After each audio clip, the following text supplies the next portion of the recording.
Awesome. Okay. Hey, Mark, how you doing? Good. How are you, Jonathan? Not too bad. I just got back into New York, so I think for everybody that is listening probably doesn't know that you're in Ireland, so sitting massively apart. We'll get kicked straight off into it. I guess the whole thing here I really wanted to dive into is to get a understanding of Pepsi's innovation approach. And as we start going into that, looking at while I will probably have my slant and it will probably be somewhat tending to head into video games because that's my realm, we really wanted to look at how you and how Pepsi looks at innovation. So I think it's really well known that Pepsi globally and its affiliated brands are known for being very innovative. So how do you structure their innovative efforts and assessing new opportunities? How do you really innovate in the market space? No, I think it's a great question, and it's one that I think all of us are asked throughout the history of marketing and innovation, right? I think the basic answer is simple. You focus on the consumer, and that's a generic catch-all answer in many ways, but it's the truth, right? We all have to step back and be brand marketeers and business people, but we have to realize at the end of the day, it's the consumer that we're looking to engage, to fall in love with our brands, and also to deliver, new benefits and new products to address their needs. So it starts with the consumer, but then you got to think, well, how am I going to engage that consumer?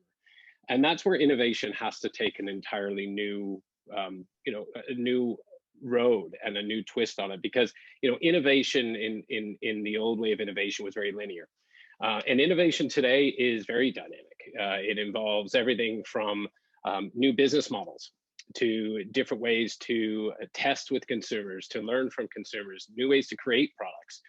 It also requires it not to be a siloed point of view. I think we used to have organizations that innovation sat within R&D or innovation sat within the innovation team. Let's be honest, innovation comes from everybody. It can come from your kids, it can come from your neighbor, it can come from your CEO. Now, I think that's the way you have to build a culture of innovation. I think we've done so as PepsiCo in a category that historically is about snacks and beverages. How do you change that up, because these are categories well defined, well established, well distributed, and they're high penetration categories. And I think it's how we've done it through new business models, new innovation platforms, new ways of working, and actually thinking differently about how we bring innovation to market. Some of our most recent innovation actually came from employee generated contests, and we've taken them all the way to market. So I think how I think you also have to be willing to test and learn and fail a lot. And incentivize people not to hold back. And there's great business models, specifically in tech, who build that in from the beginning. But for us, I think it's become a bit of a journey and continuing to evolve over time.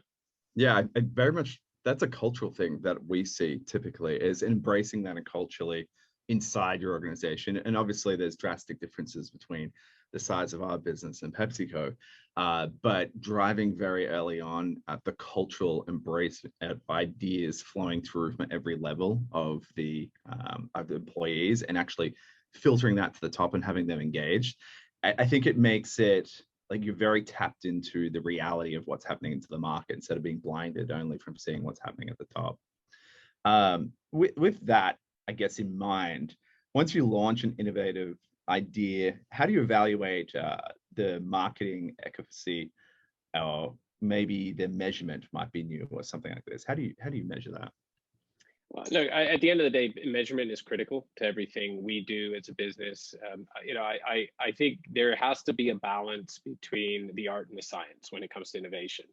But as stakeholders, as business people, the science is really important, and measurement has evolved significantly. We've gone from a world where you just bases test something, and you see if it works, and then you launch it, and then you get the data, and you track it, and you do all your RM measurement, to one that's much more fluid, which means the data isn't always perfect, which means sometimes you have to go with a bit more gut.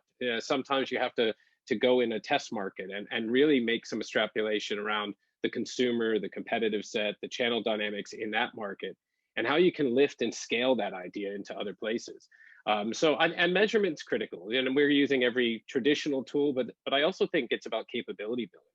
One of Yeah. the things that I think PepsiCo's done a great job of, and I'm proud to just be part of it, and we're doing it in unique and different ways, is we're investing in capability building and measurement.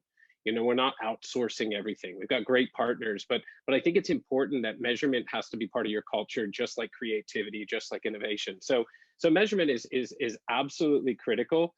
It's just how you measure and why you measure that, I think, is going to be more important. I think we get focused on the result too often, and everyone does that. Is it a win? Is it green or is it red? I think I think a lot of people like to use the term grello, where it's sometimes green and sometimes yellow. That's actually a really fun place to be, because it means you haven't figured it out and you have a lot to learn, and there's other ways to measure and there's new things to learn. So I think it's just that fluidity and that evolution of measurement, but don't want to lose the fact that it's critical to everything we do.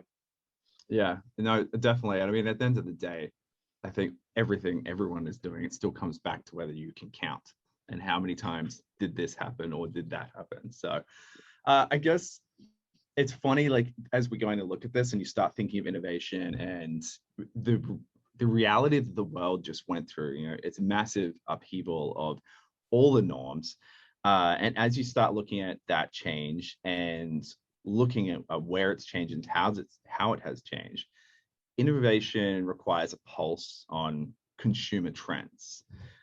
What consumer trends are important to understand, especially from the past year and a half, and looking forward? Like, where do you see these consumer trends? Well, I think there's three main pieces that we look at. One is the broad consumer mindset, needs, behaviors, and obviously they've been impacted over the last 18 months. But as much as they've impacted from the traditional way they used to do things, what I think is amazing is how they've evolved, as how we've all evolved, frankly, to new behaviors, to adapting to different, maybe this need is more important than that need. So I do think the first thing we need to focus on is, how has that consumer changed their behavior, or what are the needs that changed over the last year? And then start to think about, how do our products and services address those needs in that context?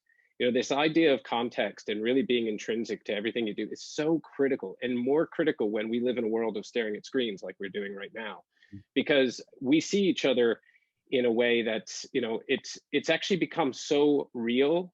It was very surreal. Now it's just real. As we go back, as we think about, the role that our behaviors have changed, how we innovate for these products and different services, we have to remind that these behaviors will continue.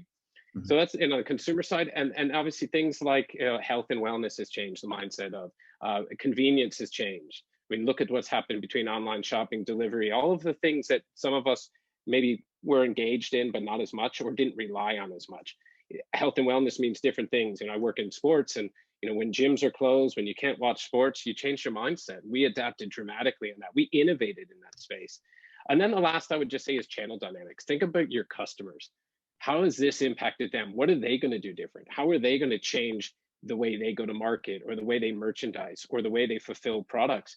And you're going to need to evolve to that, because some things will continue. People will still continue to buy groceries online for many, many months and probably years. And how do we adapt our portfolio? How do we sell through online channels in a different way? So all of the last 18 months has set, a new set of behaviors, and probably deprioritized or prioritized needs slightly different. And those are some of the trends that we're looking at. And I think it's important for all of us as marketers to realize that they're not just hey, well, the pandemic is over and now we're back to the way it was. Some will continue, some will even go the other way. People are going to be all out, and the restaurants are all open, and everyone's going to be changing that behavior, almost overcompensating. Yeah. So we're going to have to adapt to all those things.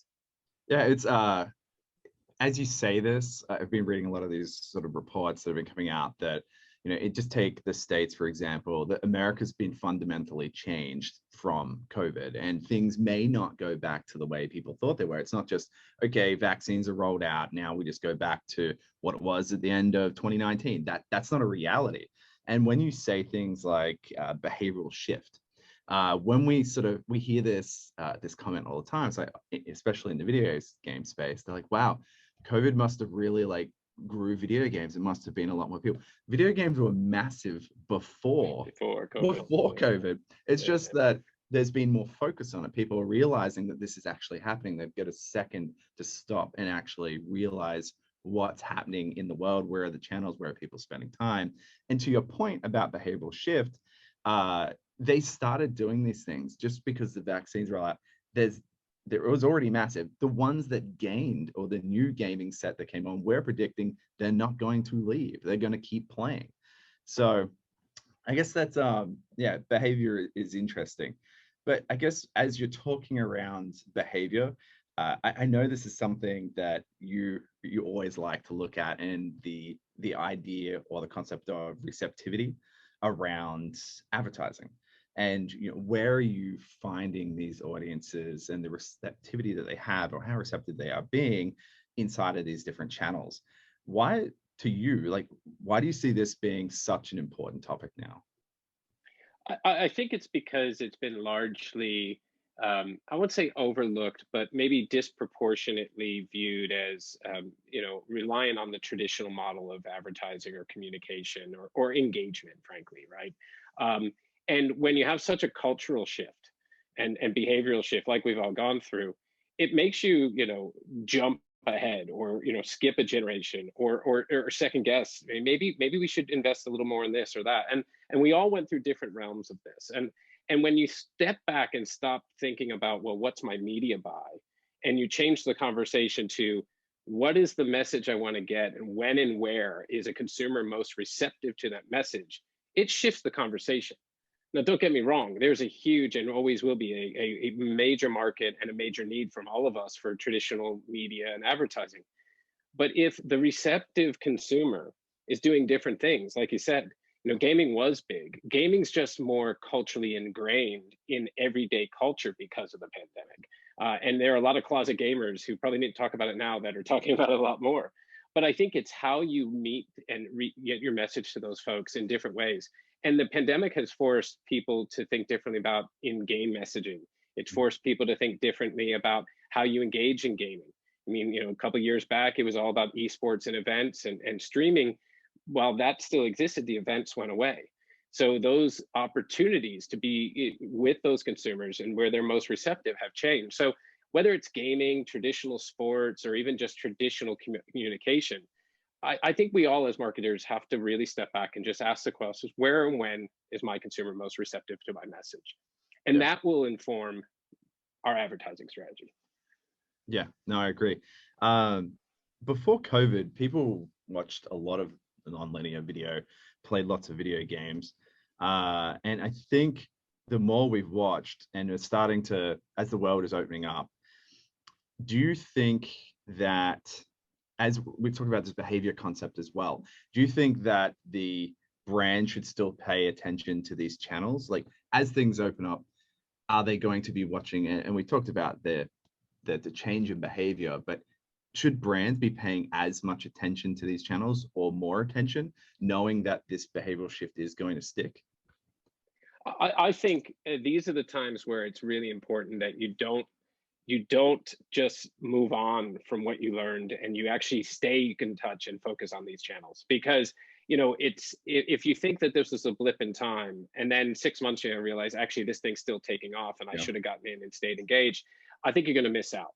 Because your consumer may be there. Your consumer is not going to say, oh, I'm just going to stop engaging in this thing I really love because I can go outside. They may do it less often, but they're going to still be doing it. So I think from a media channel standpoint and from a brand channel standpoint, we have to take the learning over the last 18 months. And I would say even further when it comes to things like gaming, I think a lot of us sat on the sidelines too long for certain industry segments. Now, I'm glad to say I worked on brands and businesses that were engaged in gaming, for 10, 15, 20 years. I was about to say this. You have the history here. But to be honest, in the early days, we did it the traditional way. And what I can tell you today, it's all about engagement. I don't even talk about advertising when it talks about promoting or engaging in the gaming industry. It's about engagement. And how you engage, might be through branding, it might be through messaging, it might be through promotion. So we are just going to continue doing what we need to do. But it's also what I love about this time is that it forces us to be even more innovative, because there's a lot more players out there playing in the space. The gaming industry is 160, maybe 200 billion. You see different numbers. there's lots of room for all of us to play, but how do you do it different? How do you engage differently? And I think that's where kind of channel strategy, messaging strategy, and as you asked the question, don't walk away from it because yeah, people are going to go back to traditional things. Keep focusing on it, learn from it, maybe be a bit more innovative in these spaces. Yeah, and I want to touch on this because you do have a history in the game space, especially at Pepsi.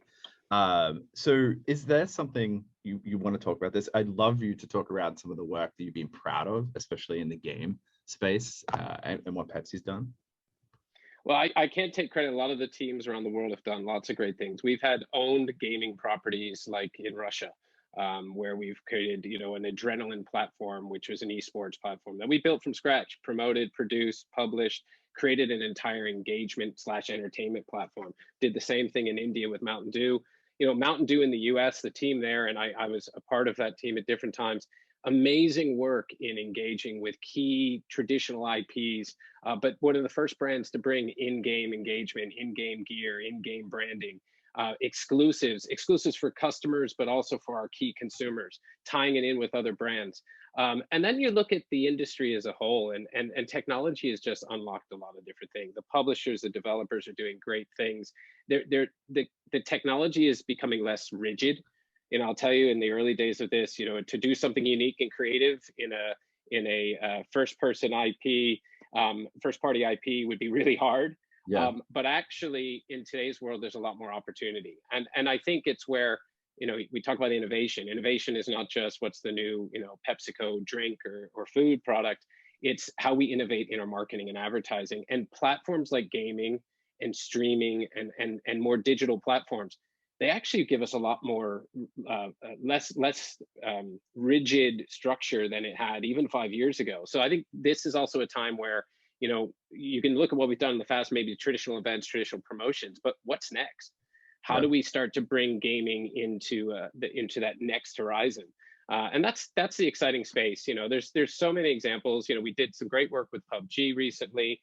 We've had ongoing relationships with Activision and other partnerships with Call of Duty and other games. And I think it's just continuing to push yourself to start with the consumer, because they're the ones that you're actually engaging with, whatever that idea may be, but ensure that you're continuing to challenge yourself to do new things.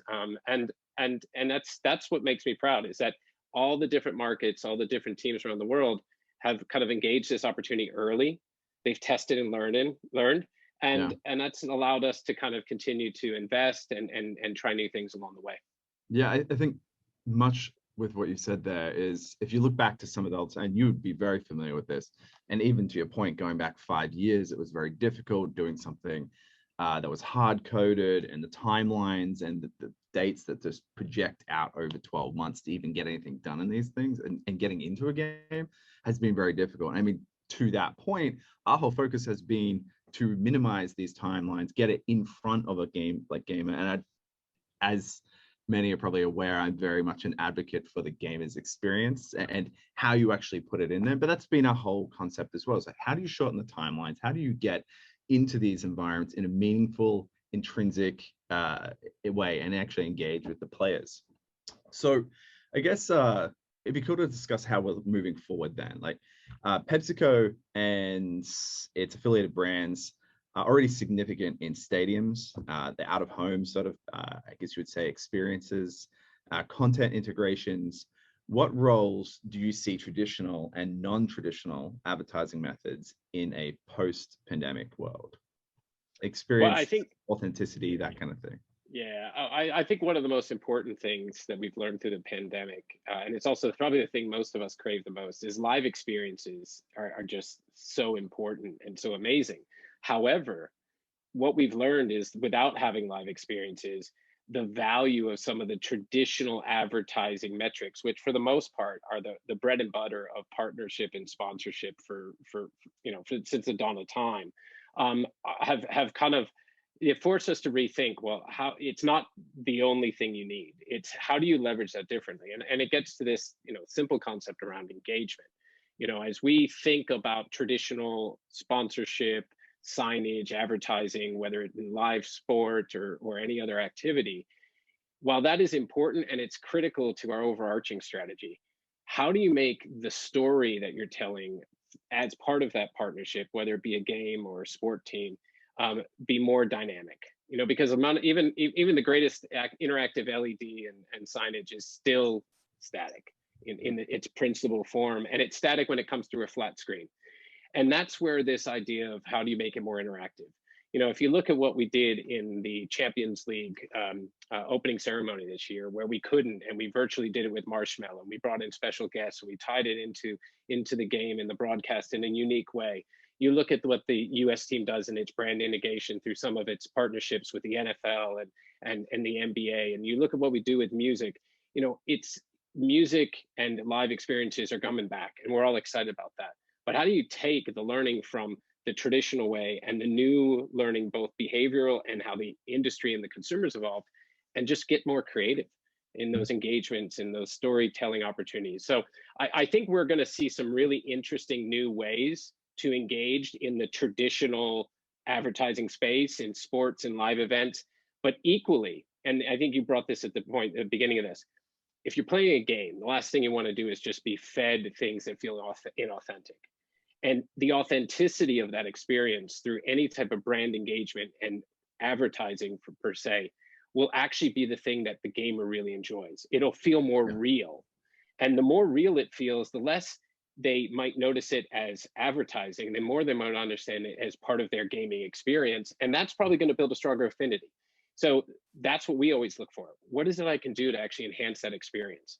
What role can my brand have to be part of that gamer's experience and really bring our story to life? Yeah, no, I think it's you and I are both massive advocates when it comes to experience, and when it definitely comes into this, and we start doing whether maybe some elements of custom that we do specifically for brands, so they have that extra level of engagement, but even just to signage in stadiums and so forth. We track monitoring and conversation when we sometimes look at how people are actually responding to different pieces of creative. Extended play session length, like I think I've mentioned this before, even with you, it's like people are playing longer when we start engaging with the brand. They start commenting on the brands inside the gameplay. It's really fun to see it happening right in front of you in real time.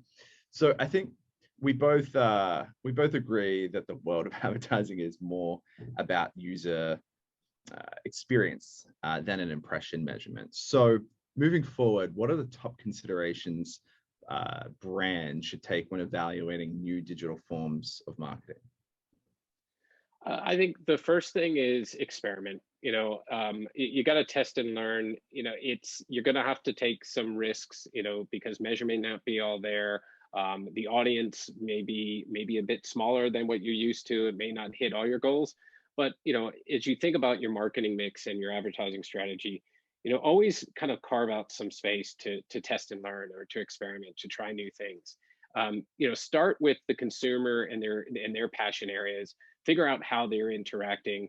And if they're playing games, don't just do what everyone expects you to do and do a traditional gaming media buy on a gaming streaming channel, or just do a promotion that's tied to an in-store activity. Find a unique digital experience. Do something fun. Play around with the space, because this is a space that is always innovating. And in the digital space, what's cool today is going to be, interesting tomorrow and non-existent 3 days from now, right? So I think we've got to be able to experiment more in the digital space, but also ensure that you're kind of finding a way to bring digital and physical together. And it's not just AR, it's not just, the kind of the easy things to figure out.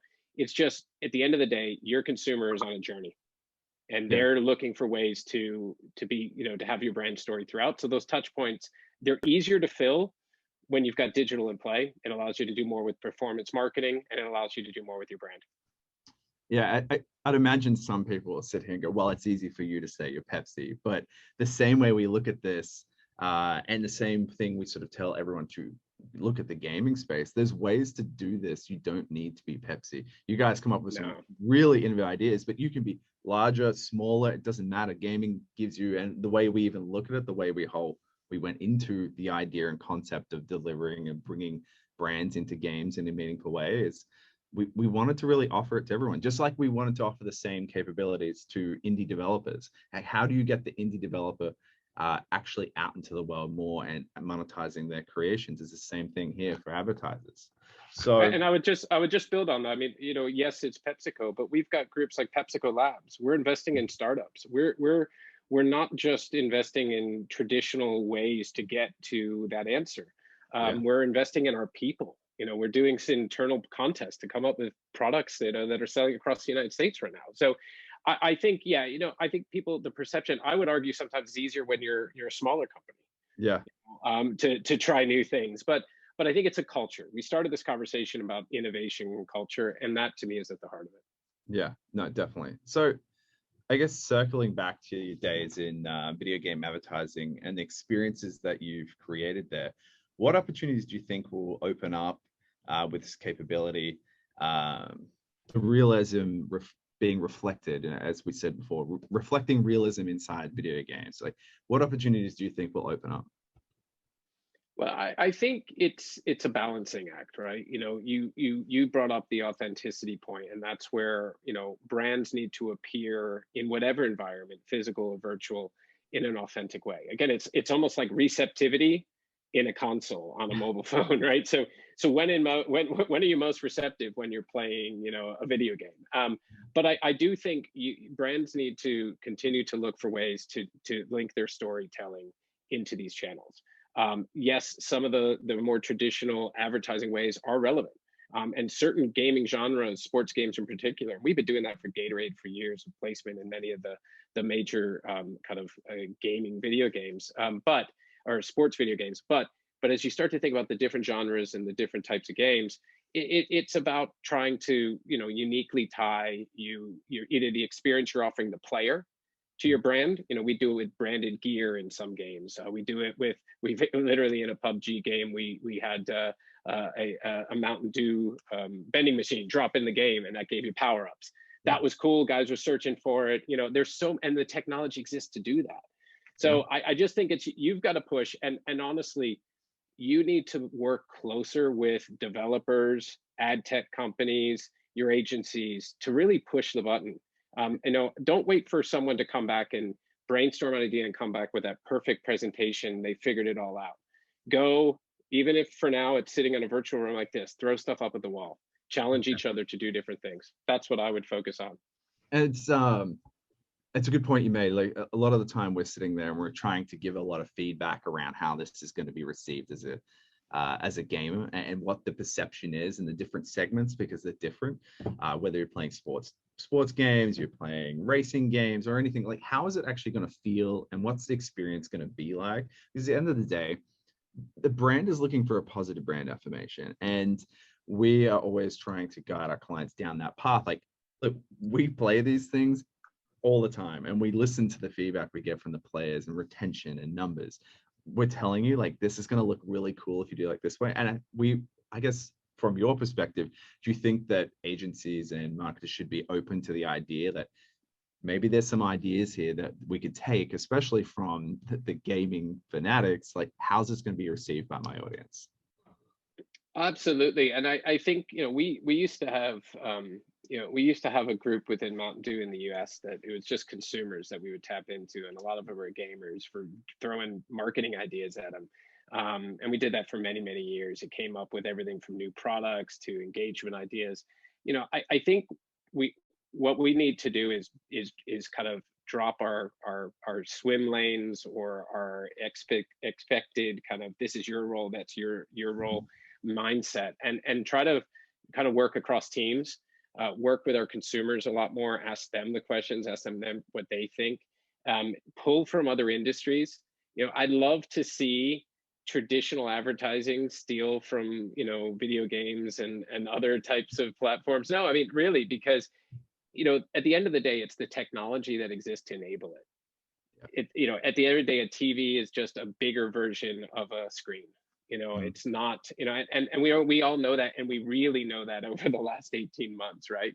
So yeah. I think we're all living in a world where we got to beg and borrow, and we got to learn from our consumer, and think differently about our audience, think differently about that device, and start with this idea of, how do I engage? Where are they receptive? How do I think about my message in different ways? And to your point, I think it's a great opportunity for big companies, big advertisers to work with the smaller companies and figure out what they're doing differently, and not going through the traditional brief, see what they come back with, do a first look, and make a decision there. I think it's got to be a bit more fluid. I think so. So there was a question that came through just then. I prompted on this. What is the number one metric you value when evaluating new advertising opportunities? Oh, that's a loaded question. What's the number one metric? Who is watching this right now is like, yeah. I got Mark on this. I got it. No, it's, look, I mean, because you're going to say, if I give you the number one, it's return on investment, right? And that's the most generic answer that we can all give, but it's absolutely, as a business person, it's the number one answer, right? Yeah. And when you identify return on investment, then there's different ways to measure the return on investment. You can, in advertising in particular, and especially in digital, you can go at everything. Literally, I was on a call today and we were arguing engagement rates and false impressions and all the different things. And you start getting into influencer content and influencer strategies and walled gardens. And you're like, how do I measure ROI? So the main answer is, what metric? Return on investment. And when I think about return on investment, it's not just the numbers and the math, it's how am I driving efficiency and effectiveness, right? And efficiency and effectiveness, these are basic marketing mix principles, but how am I getting the most volume with the most efficient spend? And efficiency doesn't mean it didn't cost a lot. It means you got the most for your dollar. And I do think we need to think differently about evaluating the real impact, the richness of every dollar spent. It's those things that I think make a bigger difference today than just your traditional impression. And again, it sounds generic. I'm going to go back to this idea of engagement, and experiences, and again, receptivity. It's an old word tied to an old model, but actually it's the same thing. So if you're measuring ROI, you're looking at efficiency and effectiveness, and you're using the right tools for the right channel. It's not a one size fits all tool, measurement tool. And I think that's how we're going to get there. Yeah. I guess it's if you start to look at, and this is maybe a different way of looking at it, but you're looking at brands being present, especially in sports and so forth, it may not be applicable. When people look at ROI, and they think very short term as well, and they think of it happening only in the next day, 24 hours, 14 days, something like this. But that ROI, when you're sponsoring sports events, or you're inside, in our instances, you're actually inside the games, and you're inside the sports events in the games, the ROI might be, it could be a year later, and because they've been persistently around, and that's why they're thinking about it. What else have we got? I'm getting peppered with questions now. How do you see your audience demographic expanding to be more inclusive as the industry grows and evolves? Well, I mean, I would be very proud to say, and when you say inclusive, that it could be everything.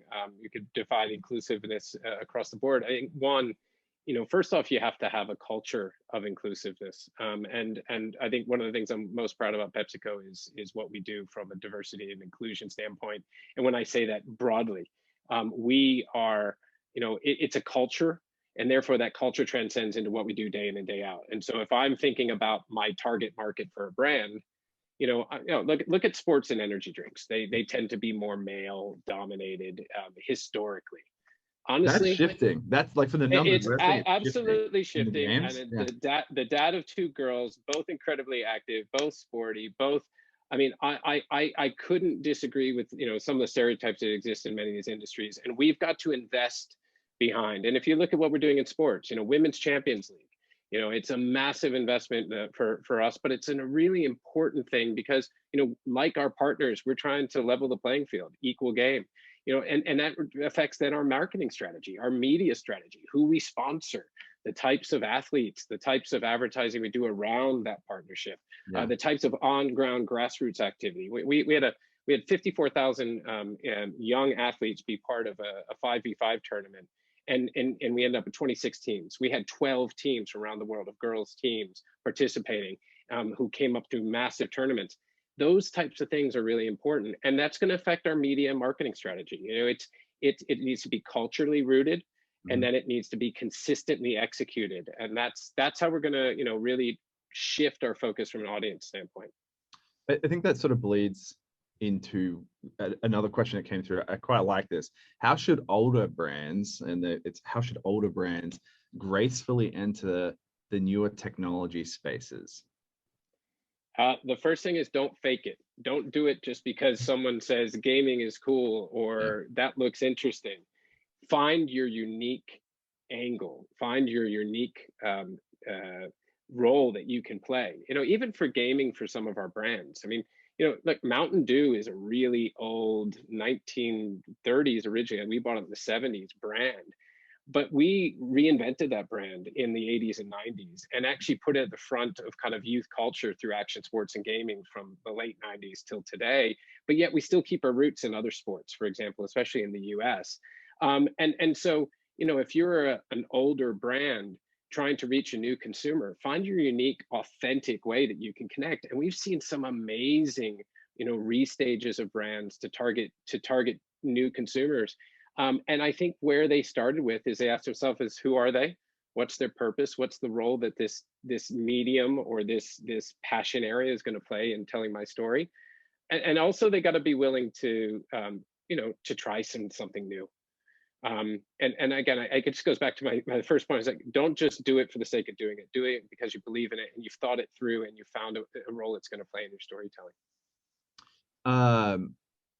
Something else that came through here. You had to pivot marketing plans during the pandemic. What are some other examples from PepsiCo